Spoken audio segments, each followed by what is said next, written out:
In today's halacha, we're going to discuss a number of details that relate to the davening of Chazaras Hashatz on Rosh Hashanah.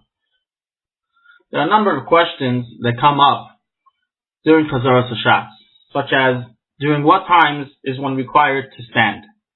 Must one stand when the ark is open, when the aron is open? Must one stand at the end of the brachas? Must one follow along together with the chazan? Is one allowed to learn? Is one allowed to take tehillim?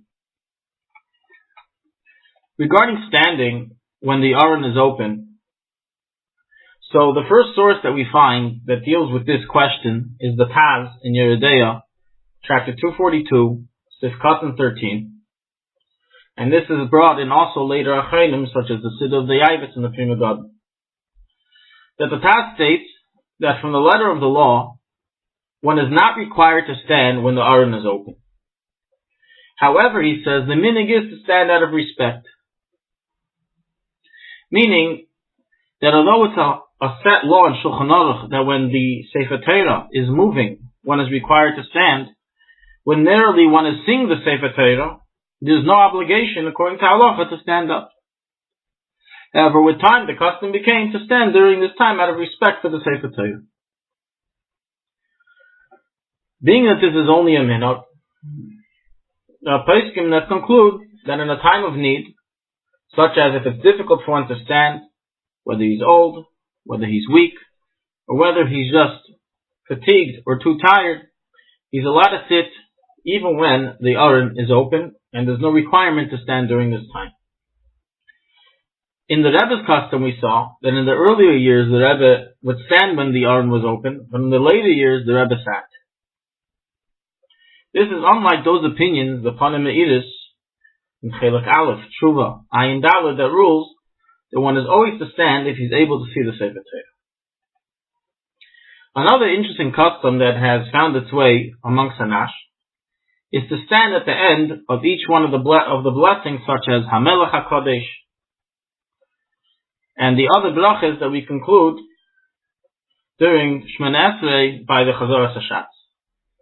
So I have not found an actual source for this custom, but the custom is based on that the Rebbe in certain years would slightly lift himself by the conclusion of these brachas by Chazaras Hashatz, as well as by the recital of Ksoiv and Uba Sefer. So it seems that from this, Chassidim saw this and witnessed the Rebbe doing so, and therefore the custom gradually became, amongst many, to stand or at least lift themselves up during the conclusion of each bracha and by the saying of Ksoiv and Uba Sefer. To note, however, that in the latter years, the Rebbe did remain seated throughout Chazaras Hashatz, including the conclusion of the blessings. Regarding reading along with the Chazan of Chazaras Hashatz, so we have here two different aspects. Number one, can one read along with him? Can one say Hashem's name? Many people enjoy reading along and singing along with the Chazan. What is he allowed to read along, what not?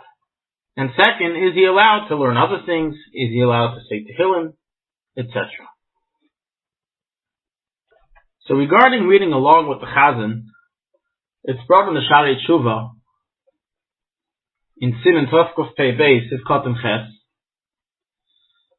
that although in general the requirement by Chazaras Hashatz is for everyone to listen quietly and silently to the repetition of the Chazan, on Rosh Hashanah many communities are accustomed to read along together with the Chazan, albeit in a very low tone, in a lower tone than the Chazan himself. This especially applies to the Malchis of Chedis and Shreifris, to the Psukim and Musaf, which many are accustomed to read and sing together with the Chazan. There's no Isser in saying Hashem's name when saying these Psukim, as it is like reading any other pasuk in the Torah. However, it is obviously forbidden for anyone to read Hashem's name in brachas that the Chazan says, as only the Chazan who's saying Shmoneh Esrei is allowed to say those brachas. Regarding may one learn Torah or say tehillim during the piyutim and other parts of the lengthy davening, the lengthy chazar repetition of Shachris and Musaf. So in general, it's ruled in Shulchanaruch, in the laws of Tefillah, in the Alter Rebbe Shulchanaruch, Siman 124, Kof Chof Dalet Sif Vav, that a person is obligated to listen to the repetition of the Chazan as an obligation for Chazaras Hashatz. However, this only refers to those parts of Chazaras Hashatz that are obligatory for the Chazan to recite.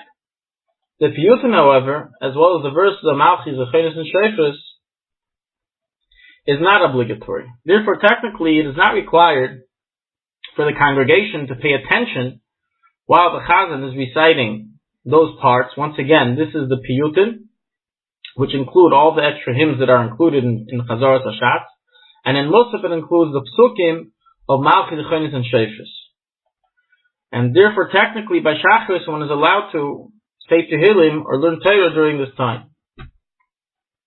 However, by Musaf, there's another issue. Once one has begun hearing Tkiyah Shofar before Musaf, it is brought in Shulchanaruchharav that he may no longer speak Lechatchila until after the Tkiyas of Musaf have concluded, meaning until the Tkiyas, at least the Tkiyas of Chazaras Hashatz have been sounded. And therefore, throughout Chazaras Hashatz, one may not speak. Not because of an issue of not listening to Chazaras Hashatz, but because of a hefsek between the blows that he heard before Musaf after Tkiyas HaTorah and the blows that he still needs to hear in Musaf, as this makes a hefsek in the bracha. Nevertheless, one is allowed to think words of Torah during this time. Furthermore, the Minchas Yitzchak brings down, based on the Leket Yosher, which was a student of the Trumas Hadeshen, that those areas of Torah that relate to the Tkiyas are allowed to be learned even verbally during this time, during the Piyutim and the Psukim of Malchis, Zechenis, and Shofros, because they're not considered really a hefsek since they deal with the blows. There are some that even permit for one to say Tehillim during this time.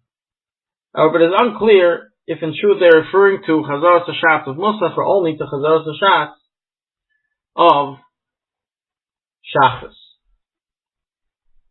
It's interesting to note, in Oitzim and Haki Chabad, they write that at times the Rebbe would say Tehillim while the Chazan was reciting Hineni Ha'ani before Musaf. And thus, it seems that the Rebbe learned that Tehillim is not considered an interval between the two brachas, between the two blowings of Musaf and of the one before Musaf. And seemingly the reason is because Tehillim is like davening. In the same way davening is not considered a hefsek, an interval between the two soundings, so too the saying of Tehillim.